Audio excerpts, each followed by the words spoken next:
Well, hello, everybody. Welcome to another exciting episode of On the Line. I'm your host and pop culture connoisseur, Kris Avalon. And guess what? We had so much fun last week. I brought it back again today on a brand new episode of On the Line. Without further ado, I'm not going to start up all this little drumming it up. You already know who she is. You live for her. You love her. Your responses on YouTube is amazing, and you're loving our chemistry. So, yes, I had to bring her in again. My sister from another mister. Let's bring her in, the one and only serving Dark Lady Realness, the one and only Miss Lindsay Aguilera. Yes. Hi, There Bill. she is with her ACDC serving us goth girl realness. You like and it? Titties. Yes. Yes, I love the hair. Just for you not to update, I have to keep. Every time I come up, I'm gonna start giving you different looks, surprising you. Oh, we got applause, yes. With our fake audience. I love it. Yes. So we have a lot of topics that we want to get to. We're going to talk about Tina Burner. We got the Real Housewives of New Jersey trailer and reaction. We also got some tea on Wendy Williams. Yes, Remy would be here with us tonight, but apparently he's on vacation in another state, so he's not in New York with us right now. So shout out to him wherever you are. I mean, I know where he is, but I ain't gonna tell y'all because it's none of you that. Right. Anyway, so I mean, if you're following on Instagram, you pretty much know. So the first topic I want to get to. Wait, I should ask: are you ready to get into the gig? I'm excited. I'm ready. Yeah, we got a lot. We got a lot to yeah, talk we do. So we're not gonna do our usual. We're on here for like 3 damn hours. We ain't gonna do that. We gotta judge it down. So we got a lot of topics. And guys, feel free to chime in. This is a live interactive talk show. And hey, Sailor Mermaid is like, you watched the previous show, the one where I did my top 21 or 2021 countdown movie choices on the good stuff. So it was good to see you back.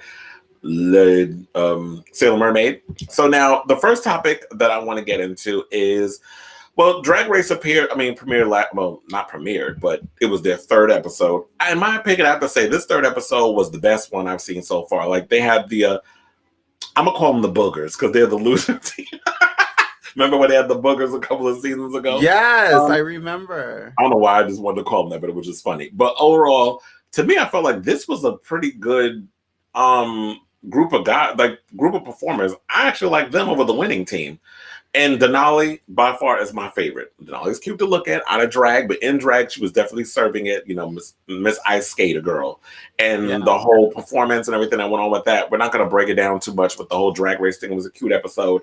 I definitely like the performances, the fashion. Next week, as I stated previously, I told you episode 4 is when they're going to start eliminating people, and they revealed that last night. I have not seen Drag Race UK yet. I do have Wild Presents Plus because I did a trade with a friend of mine where I could where he's on my Netflix and I got his Wild Presents Plus, so now I can finally watch Drag Race UK and catch up and be in the know. So I'm excited for that. But the story that came out from this, Tina Burner, I believe, there was a segment on Queer Tea from Michael Musto, who says that Tina Burner does not like when people are comparing her to Sherry Pie.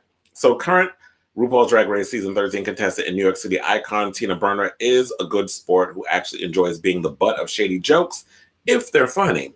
But she understandably has a limit. So Tina recently posted on Facebook, okay, I see you I need to address something. Posting that I give bad Sherry Pie vibes is problematic. There are victims of that situation that I'm sure aren't looking to relive that. From the actual parties involved reaching to the effects of the cast and production, I'm all here for a good comparison. From Big Bird, Ronald McDonald, and a sexy hot dog, y'all have kept me laughing.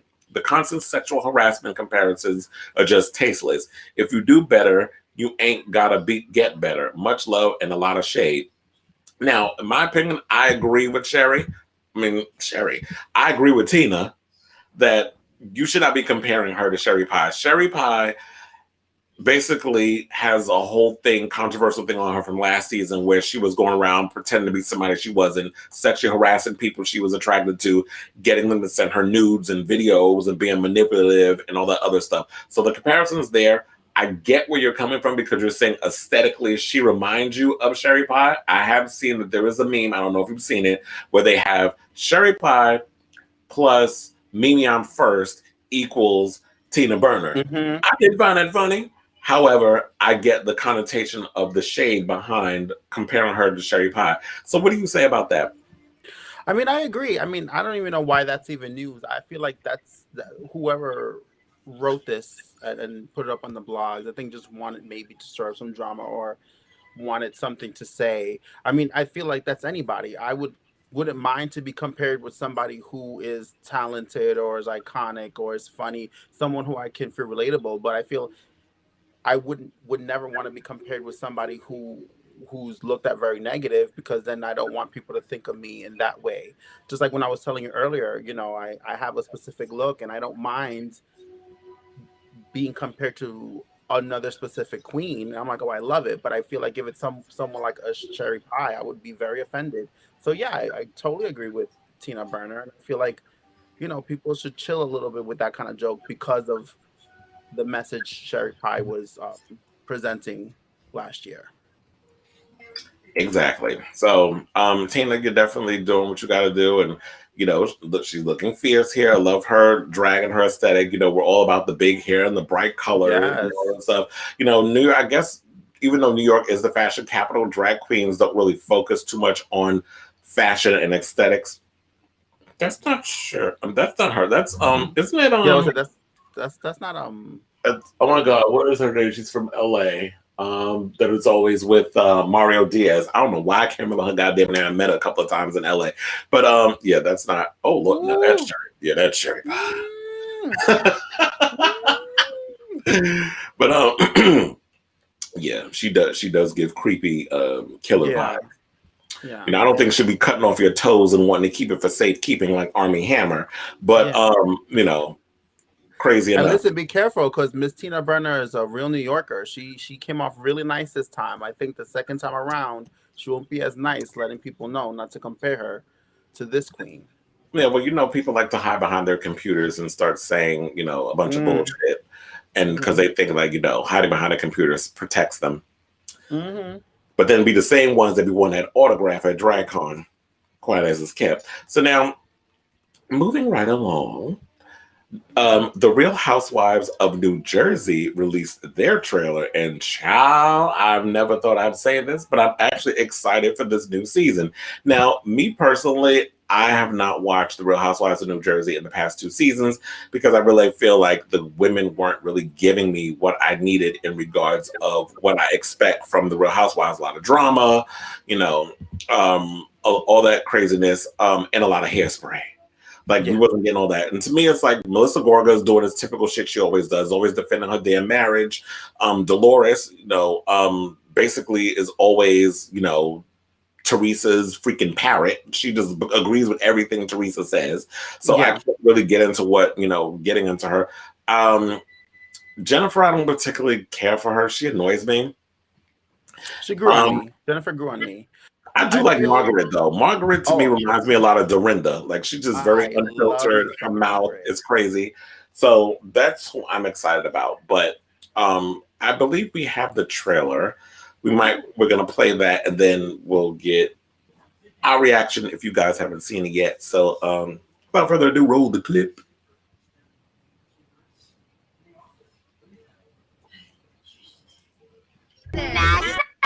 Bitch. You're starting yourself. I don't even understand what's going on right now. Everyone's marriage can look absolutely perfect on the outside. But guess what? They see. Anyone can be a cheater. It was all a dream until it wasn't. No one really knows what goes on behind closed doors. Like, why do you go? And Jimmy screwing around. I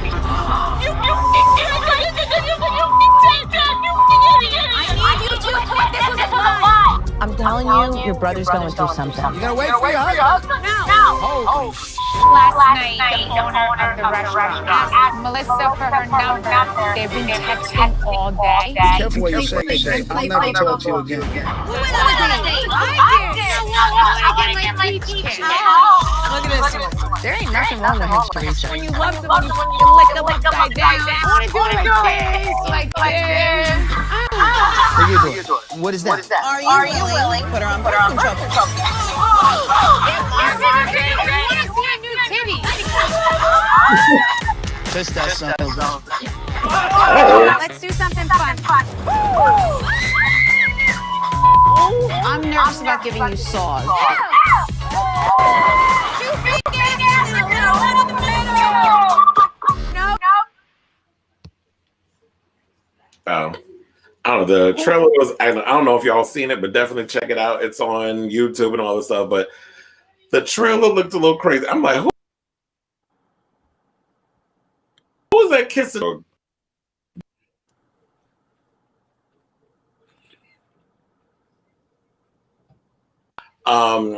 Joe Giudice, who's over in Italy because he's been deported. Mm-hmm. He's basically saying that Joe Gorga is cheating on Melissa and a whole bunch of other dramas going on.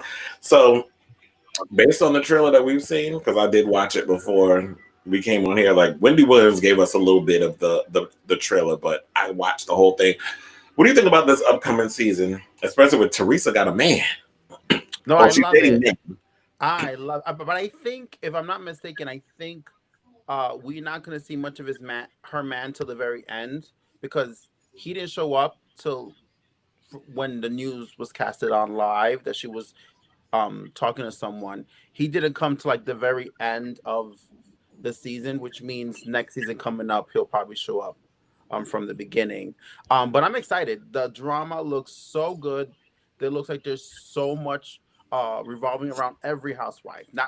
Right now it's the Joe and the cheating on Melissa, but you can see that Joe is starting to fight with Teresa again. Margaret is having her own shit show. Jennifer is having the drunk issues.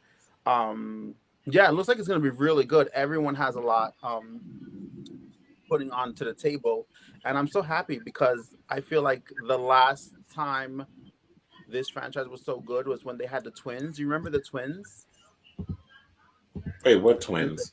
The clink to Teresa. Oh yeah. Yes. You mean when she went? You mean when she went to camp? When she went to camp, I think that was the best season, and obviously it must be really good because this is the first time in a while in any of the Housewives franchise that the cast has been consecutively the same for like the last. This is their third season with the same cast. Usually after the second season, it's a new person. This has been consecutive, which is really good. Point that out on social media that on Twitter and in the Real Housewives of New Jersey feed, they were basically saying like, they haven't really changed the cast on. So I guess this is like Andy and them truly believe in this cast of crazies that they haven't. And I do agree, Sailor Moon. I don't know why I want to call you Sailor Moon. Right, I wanted to say that too. But Sailor Mermaid said, I swear Italian men are just so fine of it. Oh, honey. The Italian men in Jersey and Long Island, not just in the show. Like the ones in Jersey and Long Island, yes.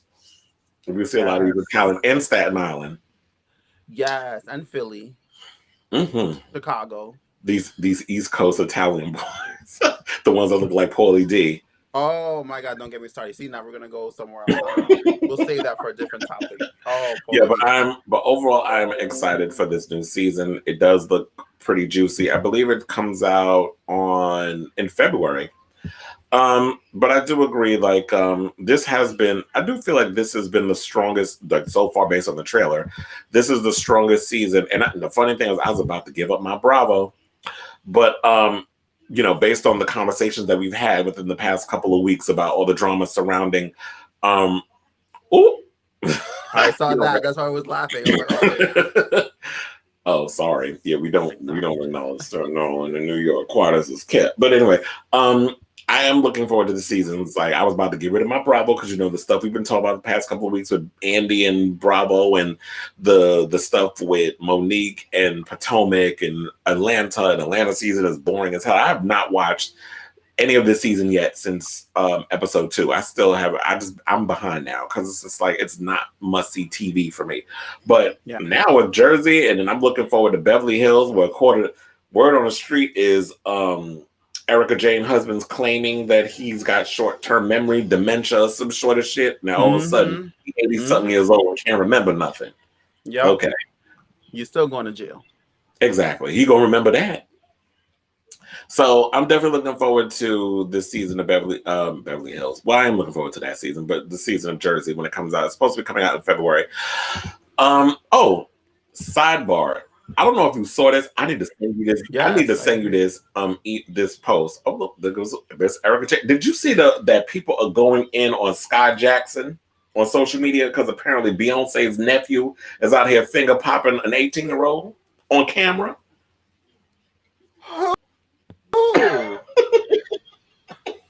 Her nephew Jules, Solange's son. I'm gonna send you that video. Hold on. Child, when I saw that, I was like, oh no, ma'am. You out here laying it low and spreading it wide. First of all, I believe he's 15 and 16, and she's 18. And there's like a little video of, him being nasty. Like, look, I don't mind you out here carrying with a girl, whatever, but she's 18 and you 16. I don't know what the statute of limitation with age and all that other stuff is. But when I saw that, and I'm like, girl, why are you putting that shit on social media? Like, what's wrong with you? I think with parental consent, it's fine. But I'm just, out of all this, I'm just shocked about the finger popping. Who's finger popping? Well, honey, I just sent you the video, so check your message real quick. Oh, I see it. You just had to put up a picture of Rose gag. That's funny.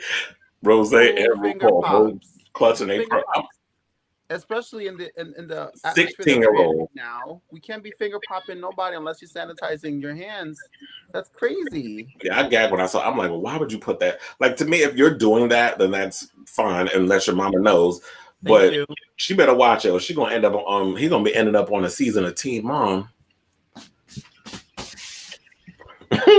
Or growing up hip hop or something. Oh no, I don't think I don't think the Knowles Carters will allow that, especially with the way Beyonce is all about shrouded in like she don't want none of that family drama getting out. She's very protective of the that whole legacy. So Beyonce is not going to allow. I know about be easy. Beyonce is Beyonce for a reason. Not going to allow. How you gonna fix this finger popping situation though? Solange's gonna have to beat his ass. I don't know. Okay, so anyway, I forgot to mention this before we got into the whole story about Real Housewives of Jersey. So, New York, word on the street is a cast member contracted COVID. So, Page Six has learned that a taping of the Real Housewives of New York has ground to a halt once more because someone on set has COVID, and this time they're told it's a member of the cast who's been struck by the disease. Now, production was scaled back in October because a crew member tested positive and didn't get back. What the fuck is going on in here on this day? Oh, all right, Alyssa. Relax. Okay, so they won't tell us who it is. They according to Page Six, they know who it is, but they won't identify them because they haven't given us permission to do so. Excuse you? Wait a minute. Since when do we allow Real Housewives reality stars to dictate the news? Yeah. Spill the tea. Who you think it is? I think it's Ramona. I strongly believe it's Ramona. She's been so careless this past summer, and even during the last reunion, she was one of those. I'm American. I don't need to wear a mask. So I have a strong feeling it's her. She's so reckless. It's her. Maybe I agree. I hope it comes out, and I don't understand how Page Six all of a sudden is like trying to protect Bravo reality stars. Since when y'all give a damn about protecting the names of the innocent or dumb shit? So yeah, I don't get that. So speaking of other reality shows, Basketball Wives' 9th season is set to premiere on Tuesday, February 19th on VH1, and they came out with their trailer as well. The trailer didn't really show much of nothing, but the reality series will see its cast members' sisterhood tested like never before as they adjust to life amid the COVID-19 pandemic and the fight against social injustices while still dealing with unresolved relationships. So the season will include Shawnee, Malaysia, Evelyn, Jackie, Jennifer, Kristen, OG, and Phoebe. Oh God, this season's gonna be horrible. But What do you think? I'm excited. I'm Ew. excited. I'm excited. I'm excited to see what's going on. I enjoyed last season, and OG, was the winner last season. So I feel like OG. The I rest feel of the like, bitches can go somewhere. Oh, OG and Jackie, the only two I can tolerate. The rest yeah. of them can Well, go. I love. Oh, hold up. I love me some Evelyn. I know you don't. You don't care for her. I love me some Evelyn. I'm about the Evelyn. I'm here with Evelyn. That I should pussy put got Evelyn freaking look fly Wendy. miles all over it. But go ahead. No, I love me some Evelyn, but I feel like they were smart to keep the same cast, and they kept everyone since backlash of what happened last season. So I feel like what's going to be different now is, in my opinion, even though everyone will hold their ground, and who knows, it could be completely different to what I'm about to say, but I feel like everyone's going to be more like bow down to OG, because you say anything out of term to her and the fans are going to come for you, because they came for everyone last season, with the whole colorism and the way she was No, I agree with which that. she Like, has been treated very different yes. last season. I know she is a harsh, strong person, and she does come out of her face a lot, but it was no different than what any of the other No, I liked OG. I defended OG to the T. On when that whole thing came out last year. Like, I did not like the way the women treated her, that the way they were, the microaggressions, women of color pushing microaggressions. To me, I don't like Shawnee. I met her once in passing. I was at the Westfield Mall in Century City. Her and her giant giraffe-sized daughter was coming down the escalator. I think they were going down and I was going up, because actually I was working in the area. And just somehow energy just felt very fake to me. And that whole area is, a lot of famous people you run into. Like, I've seen Halle Berry in that area. I've seen Jay Leno in that area. So when you're in parts of LA near Beverly Hills, you're going to run into famous people. I didn't particularly care for her energy. But to me, it's like, it's hard to do a show when you're an executive producer and you're on it. So I can't really be real around you, because now I got to worry, this bitch going to try to fire me. So if I come out of line, which I believe, didn't it happen to one of the girls on the show in the past? Yes. So to me, it's just like, I like friend. Yeah, I like Brandy. Brandy. I didn't care for Brandy. Oh, sorry. No, look, we say it like we on the show. I didn't care for Brandy. I really did not. I love OG, but I didn't care for Brandy. I was happy when she left, and that iconic scene when Brandy makes an appearance when they go on a trip, and you see Tammy, Evelyn, and Shawnee get up and they all leaving. Oh, that was one of my favorite scenes in the whole wide world. But yeah, she needs to go. But I miss Tammy though. Sailor Mermaid said OG slayed the girls and put them in their place, leave it there. And I agree 100%, which is why I'm saying come this season, they're going to be very cautious. They're either going to end up just befriending her and become friends, or try to somewhat get rid of her, but without one of them, you know what I'm saying anything they shouldn't say. Well, I heard the concept of this season, they're going to put them in, they're basically going to do a Big Brother type thing, trap them in a house, and they're going to have to hash their shit out, because what else are they going to do? They can't go nowhere. You can't shoot a reality show due to COVID-19 concerns. Like we were talking about before, the whole thing with the Real Housewives of Atlanta, that they pretty much had them that this is supposed to be a short season because they can't really film where they want to film. Like these shows like Real Housewives, they thrive so much on social gatherings. Oh, I have this new eye cream line coming out, so I need all these actors to be in here and show, off this new merchandise that I'm selling.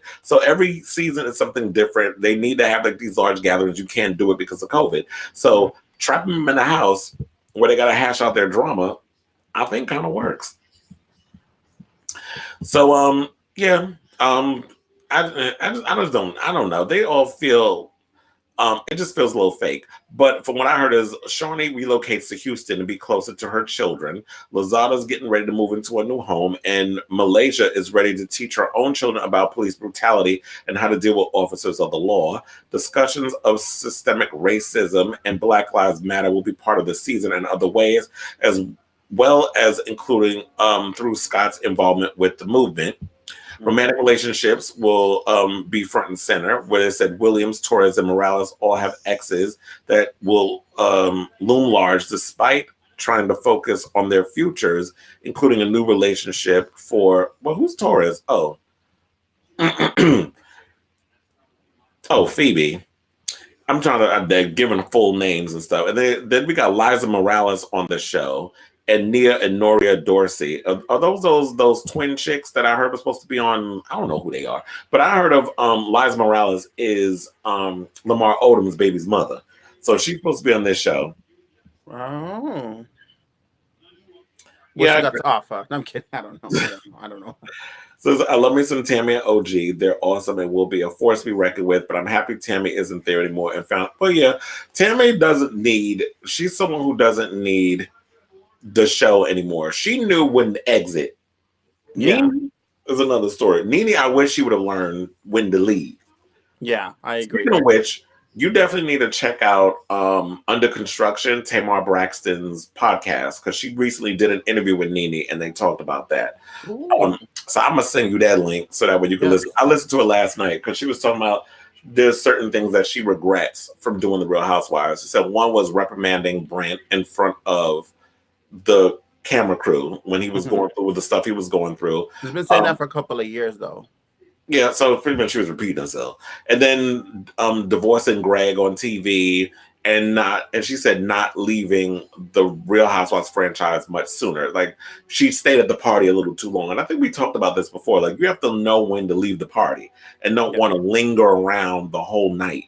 Because some people don't do that. And I guess sometimes with jobs, we get so comfortable with the money, but we hate the circumstance that you wait until, okay, now I got to fire the bitch. And then now I'm sitting there like, well, damn, I wish I would have left when I had the chance.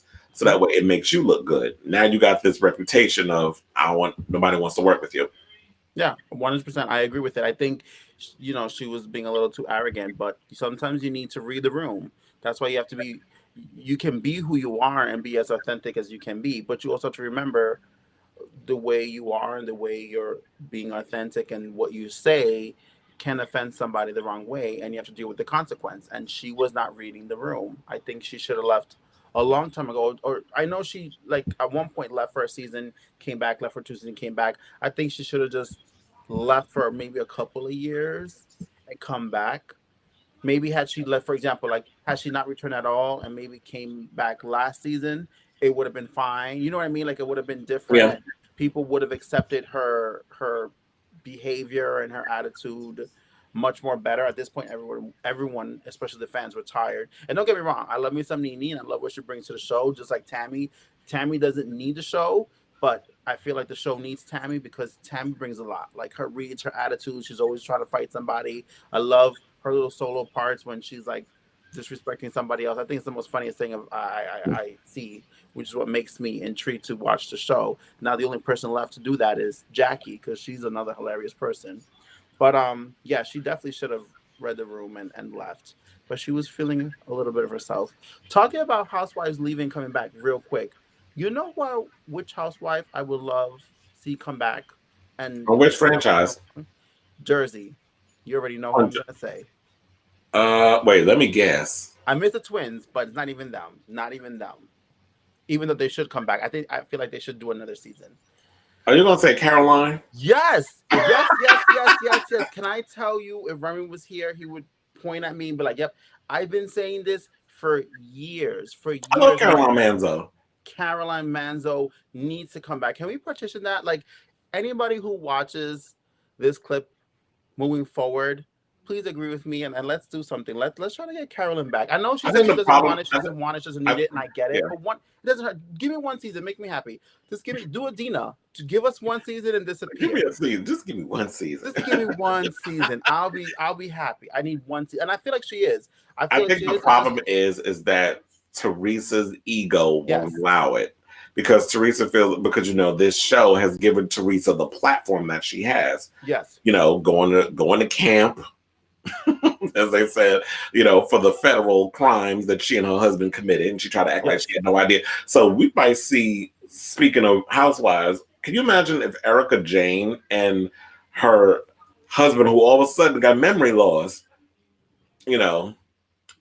Tom Dementia, whatever his last name is, Girardi, all of a sudden they go to jail together because they say if you marry that they feel like what's going on behind the scenes. So if that happens with her in Beverly Hills, that'll be interesting to see. Like, if they can't take them fashions with you in that glam squad. So we'll see if that happens. But I agree. I would love to see Caroline come back. But I feel like with Teresa and that overall bubble of delusion she lives in, yeah, I don't feel like she'd be all for it because Teresa likes being the center of attention and having everybody agree with her. That's why she has that parrot Dolores with her. Mm-hmm. I agree with you 100%, but I feel like that would be the medicine to put, and I love me some Teresa too, but that would be the medicine to put in her place. I agree, and then Caroline definitely brought that. Like, she definitely put Teresa in her place. I want someone. I was like, I wanted to see Jacqueline come back. I like Jacqueline, but Jacqueline got a lot. She got a lot. Jacqueline left, and she shouldn't come back. Throw her away. Sorry. She's too. She flip flops and cries and she's that's not the kind of dramatic I want to see. I was gonna say we like the emotional drama.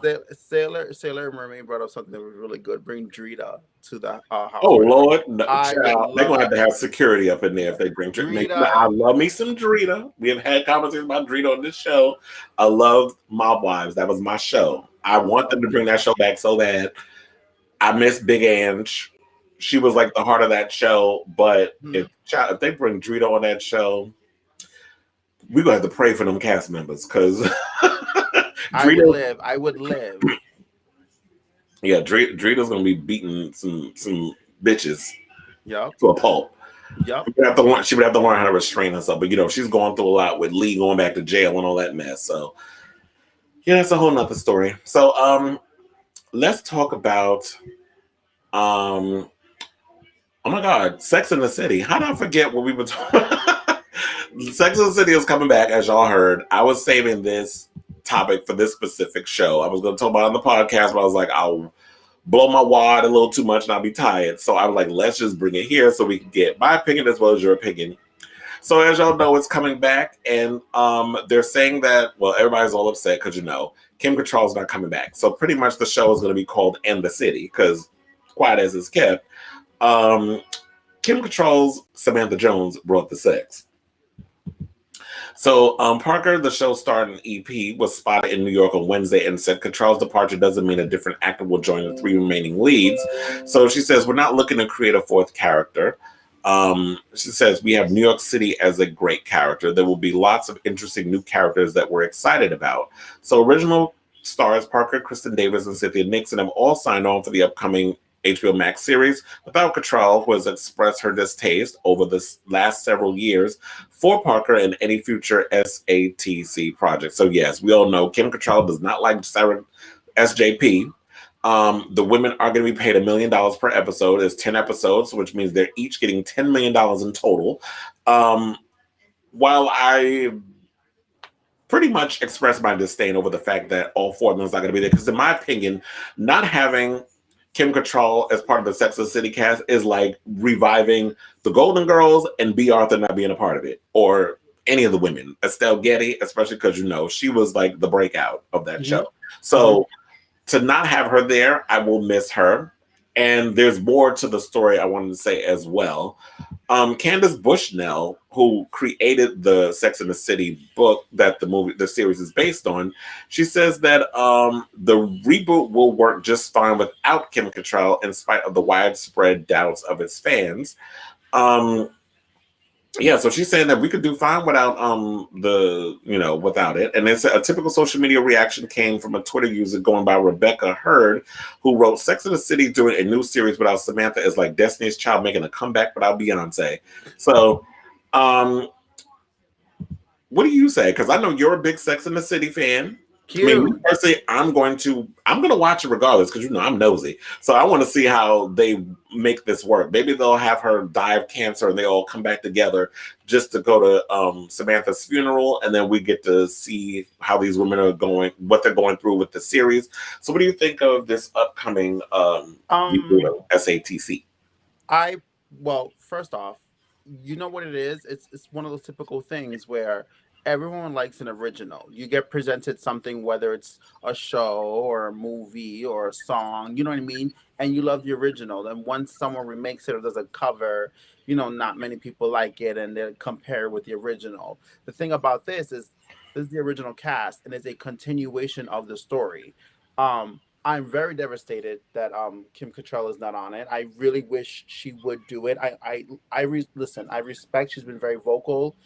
You know, it's her pride and how Sarah Jessica Parker is not really a nice person and doesn't have her back, and I get that part. But my thing is, this falls back to one of those things where you have to think about the fans. Like you have to think about the people who put you up there in the career that you have. You know what I mean? Yes, you are talented, but the shows that you have and the money that you're making and the fame that you have is from this show, from fans who have watched and supported you. Just like, you know, like you said, like Destiny's Child. If Destiny's Child was to come back, I would want all three of them or all six of them or whoever, all the originals to come back, come together. But I you know what don't I mean? think Because Beyonce's gonna ask Beyonce, Octavia and Latoya to come back, but I get what you're yeah, saying. well, you know what I mean. Or like the Spice Girls, you know, like last year before COVID, you know, they went on a tour and they didn't have Posh Spice, and that really bothered me because we still have the original girls. They didn't do Mhm. anything. They didn't change it. They didn't add anybody. But you know, you miss one person that made the factor. And my thing is, each girl had a great storyline. I just hope that they don't kill her off just because we don't know what may happen. Maybe she might give in, or I think it'll be too sad to like it'll give it a different type of vibe if they kill off Samantha Jones. I think what they should do is just like in the first movie where she lived in LA and she was in the movie partially here, partially there. I think they should give it that kind of thing. I think it'd give a little nod and a respect to her if maybe Carrie was like on her cell phone leaving, like coming out of the store and saying, all right, Tam, you know, hopefully you can come back soon, blah, blah, blah, whatever, hangs up, and that's it. You know what I mean? And their life carries I on, agree with that. but I hope that they don't still in that do storyline. anything disrespectful to the Samantha character because she doesn't want to come back and do the franchise. So I do agree with that. I hope they don't. I just thought the immediate thing was, oh, they're going to kill her off, and then that'll bring all the women together. But but you know what? Like I said, I'm going to definitely check it out when it's on HBO Max when it comes out. I'm sure it'll probably be out later this year because they're supposed to start shooting in the spring. What I do find interesting is that they haven't started filming yet, and she is right. New York is pretty much a character within itself. But one of the things I did find as an issue is that Power creator Courtney Kemp is calling for Sex and the City reboot to feature strong women of color as show regulars. So she says, I know we're all dealing with the heavy emotional toll of last year and then the past few weeks, but wouldn't it be great if the Sex and the City reboot added a couple of strong BIPOC women as SRs? Not guest stars, not assistants or coworkers, friends with their own stories. Well, here's the thing I'll say on that. We don't necessarily know what direction this franchise is going to take when it comes back. I'm sure, like what was stated before, what SJP was talking about when it comes back, it's going to feature a lot of New York City. It's its own character, and especially with a lot of amazing characters they want to introduce us to. I also heard Jennifer Hudson wants to come back and reprise her role that she did in, I think she was in the Sex and the City movie or something, but didn't she play The first someone? movie. Mm-hmm. But she played an assistant to someone, so we need to move beyond that. I do agree that, yes, if you're going to be in New York, I'm not saying that all of a sudden now, when Sex and the City comes back, that the three core girls have their one little black friend. Mm-hmm. Like, this is not girlfriends. This is not Insecure. This is not. You got it. This is not all of that stuff. So we don't need to just throw a black. Like we don't need. Don't throw the black bone at us like we're a damn dog and expect that to be what it is. If you can incorporate people of color into the story, interweave them in some sort of way where it just feels like it's a natural thing, I'm all for that. But don't just be throwing people of color up and stuff like they did with Friends, like they've done with other projects in the past, just so we could shut the fuck up over the fact that, oh, look, a black person. We know how diverse New York City is. We know how diverse New York City is. So we have people of different races and stuff in there. That needs to be reflected in New York City, which we haven't really seen in a lot of shows based on New York. Yeah, I totally agree with what you're saying, and I hope they don't replace Samantha as well either. I know there's been a lot of talks about that, like Sharon Stone and someone called Nicole Byer. No, definitely not. Let's not have that. But I agree with you with the route if they go, you know, picking people of color to join the show. It has to feel organic. Agreed. Okay, so the next topic we're going to get to, because we only got 15 minutes left, and I want to get to all these topics that we have. So apparently, Kim Kardashian, word on the street is that, well, you know, because we talked last week that they're getting, you know, they're splitting, and that Kanye is reportedly staying at his $14 million ranch in Wyoming, while Kim and the 4 kids have been living in Calabasas. A source is claiming that Kim and Kanye had no option but to live apart in the end because the communication between them had gotten so downright toxic. The source continued and claimed that despite their efforts to stay together, things didn't work out that way in the end, and said Kim and Kanye went into the latter part of 2020 with the very best of intentions and wanted to find a way to get along when they spent time together, but it reached to the point where the bickering turned to nasty blow-ups and confrontations. And since neither of them wanted the kids exposed to that type of hostility, they stayed apart. So what do you say? Are you surprised by this? Because to me, I'm looking at it like, girl, you married that man. No, I mean, we've seen it, and it's true. I mean, over the years, you know, when he's been on his rant, even Ellen and other talk shows when they interview Kim, they always say like, "Oh, why don't you put a muzzle on him and why don't you stop him from tweeting?" You can see that she agrees. Like, yeah, I get what you're saying, but I have to respect them. That's his platform. That's what he, you know, his ideas and his opinion. But you can see in her face, she's like, "Oh my God, I'm like getting over this." She gave in. She gave in. At this point, listen. This point, get divorced, and there's no more stories to tell. This is something we've all been watching for a long period of time, and it's about time. There's only but so much more she can do. She did her role as a good wife, and I'm not saying that he was a bad husband, but he does have a lot of issues that he has to work on his own. There's only so much another person can do to help another. That's my take on that. And you know, I always say you can't save somebody that doesn't want to be saved. Kanye already had his issues long before he got with Kim. Like what I said, how I feel about him ever since he lost his mother Donda, I feel like his spirit jumped in that coffin with her when she passed, and he hasn't been the same since. Because we all thought Kanye was sane in the beginning, you know, with all of that stuff, and we already know the reputation when it comes to the Kardashians. You know, they've had more black men up in them than, you know, members of the NAACP. Let's be nice. You know, they've had more black men up in them than the NBA. You know, I got a lot of jokes. Everyone has a preference. If that's what they like, you can't get mad. I mean, it's not just that, but it's also, we can get into a whole conversation about black men who feel like when they get to a certain plateau, they have to pick a certain type of woman, and they all look like a Kardashian. We could pull a Larsa Pippen, we could pull all these different women into that whole situation with that lady. Who, word on the street is, I heard they trying to pull her to be on Real Housewives of Miami. Speaking of which, do you think they need to bring that shit back? I don't think we need a Real Housewives of Miami, because Wendy Williams, she want to be a friend of the show on that one. I heard about it. I mean, if they reboot it, they're going to change the whole cast. From what I'm told, if they bring it back, change the whole cast. I mean, they have to. At this point, it looks like every state's going to get a housewife. Bring it back. I think it just didn't do well. Salt Lake City ain't doing no better. So you know what? I don't know. I'll just wait and see who they bring as a cast. But if they do end up doing the show, my mom saved my life. There would have been no Kanye West. Because my dad was too busy.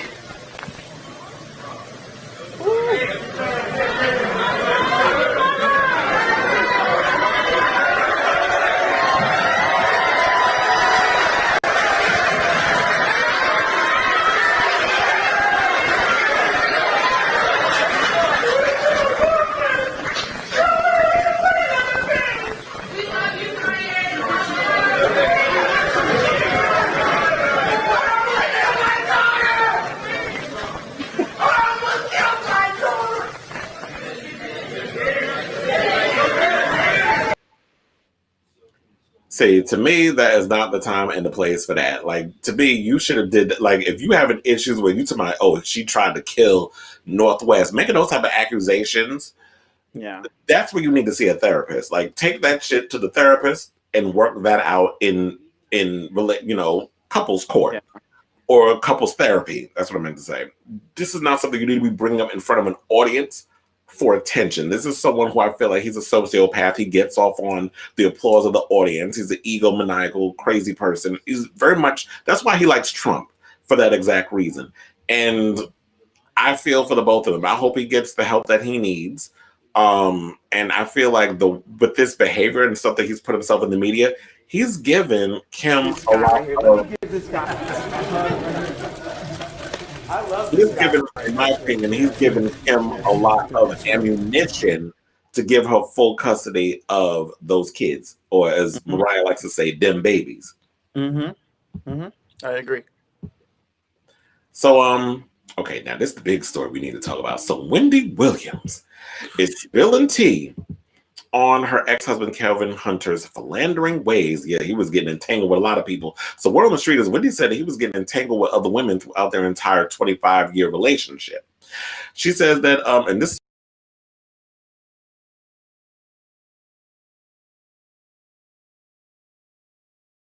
son, who is now 20 years old, Kevin Jr. She says, I didn't want him to leave me by myself.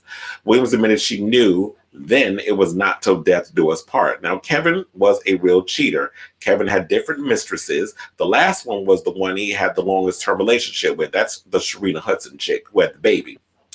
Hunter did not immediately return Page Six's request for comment. And, you know, in March in 2019, Hudson had given birth to a child with Hunter while he was still married to Wendy. And not only did she reveal that tea, but she also revealed that she was date raped by some R&B singer named Sherrick.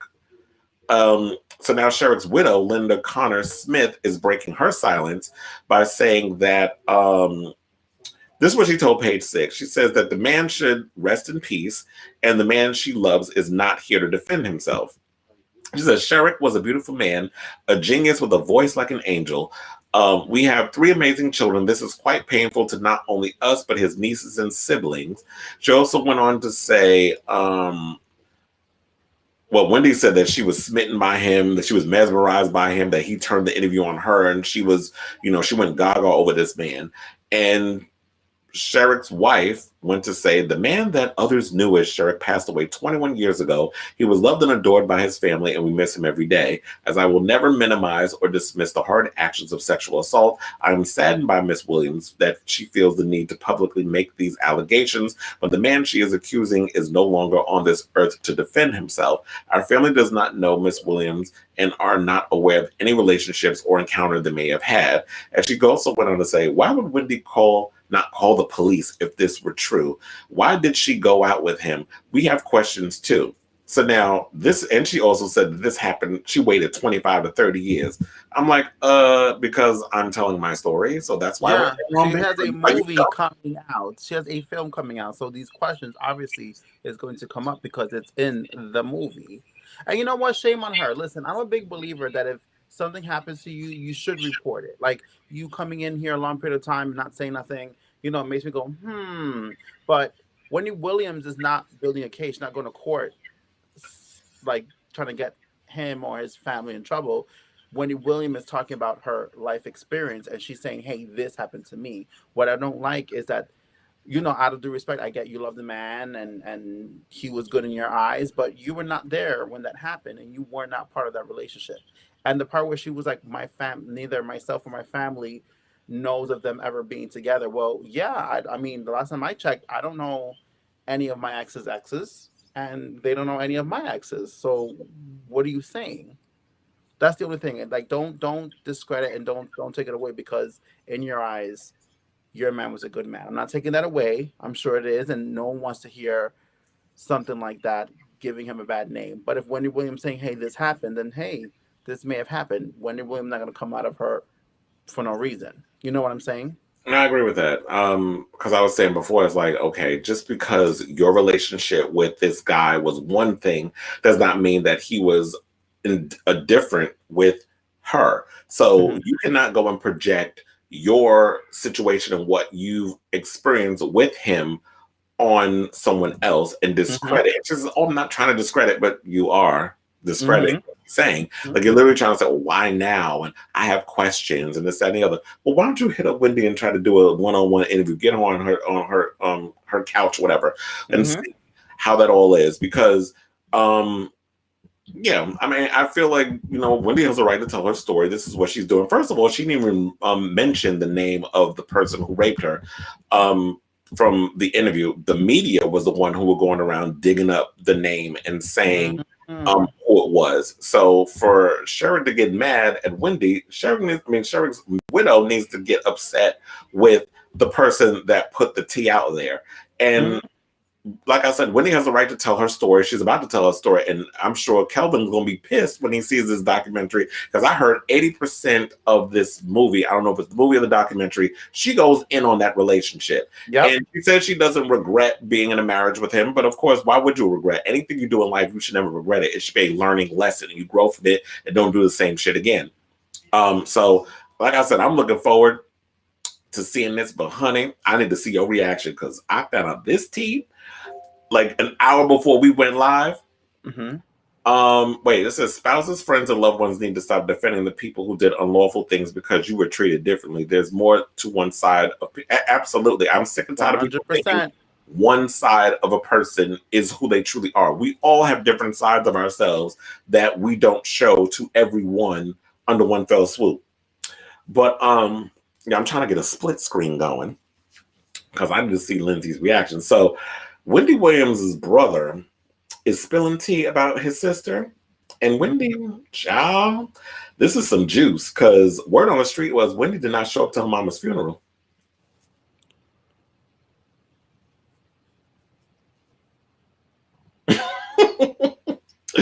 So, yeah, so Tommy Williams went on, I believe he did a,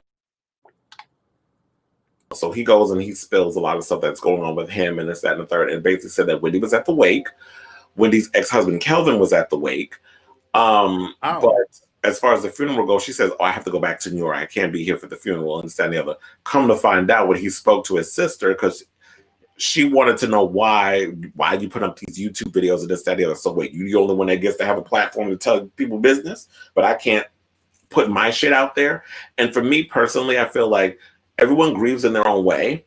Maybe this is her way of grieving. Maybe going to the wake, the reality is semi there. I'm accepting it a little bit, but the funeral, seeing that casket being put into the ground, that's the final nail. I have to accept it. And some people aren't mentally able to accept things in that way. And I feel like, everybody grieves in their own way. So I'm not going to really shade Wendy the way I need to, but I feel like everyone has to go through their grieving process. And maybe in some ways, Tommy has to understand that. I'm shocked, but guess what? I'm thinking about it. I think that's very much Wendy Williams, though. That's very much her. I don't think she would have been able to handle it. You know what I mean? Like, she's funny here and there, but we've been talking about it for a long period of time since my first time guest starring on your show a couple of weeks ago. We've said that, Wendy has been off a little bit, and it's, she's not as strong as she used to be. She's not all up there. And I think her seeing that, I agree with you 100%. I feel that was probably her saying, listen, I'm going to do what I need to do here. If I'm going to go home, I'm not going to see this. I'm not going to see my mother get buried. I just don't. I don't think she would have been able to handle it. I agree with you, and I think that's so her. I mean, we have to respect it.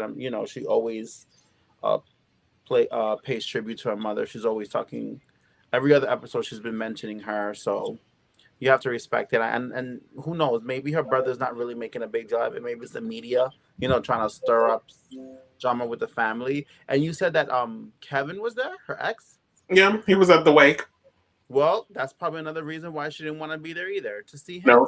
No, they were there together. She invited, because I think she mentioned it in the Billy Bush interview she did with Extra. She said that Kevin was at the wake. Well, she said funeral, but I believe she said funeral, but she wasn't. According to Tommy, she wasn't at the funeral. They were at the wake. He was there. Tommy even said he has no issues with him. He stepped out. He did whatever, but there wasn't just a step out. That's a whole baby situation. But that's that's what they had to do in a set and a third. And so it's unfortunate We got more on this whole Wendy Williams thing, but before we go, I want to ask a question. So this came up really quick, and I had to laugh when I read this stupid shit. So there was an article that popped up in New Now Nexus feed, and they were asking, should there be an age limit on bottoming? So someone said, how do you feel about men over 50 bottoming? If you're not dead, if you can still get it up, if you still like getting your back blown out at 50, 60, 70, or 80, get it in, go in and let have. That's what I gotta say. Like, to me, that's just dumb. Like, we're supposed to start having sex at a certain age. Says who? That screams ageism. That was so ignorant. Whoever write these things on board, that's just a stupid thing to. You know, these children, they got time. But that's why I said with this show, I want to always bring up like little gay things that we can bring up. Yes, I love it. Conversation. And, you know, us being late night, we could talk about sex and all that other good stuff. So, yes, that was a quick wrap-up show. So, basically, I want to say thank you all for tuning in to another episode of On the Line, and those who are commenting on the side, Sailor Mermaid and everybody else. Thank you all for watching and tuning in and chiming in. I love the commentary. Thank you also to Lindsay Aguilera for stepping in and doing this episode yet again. And, yes, till then, bye, darlings.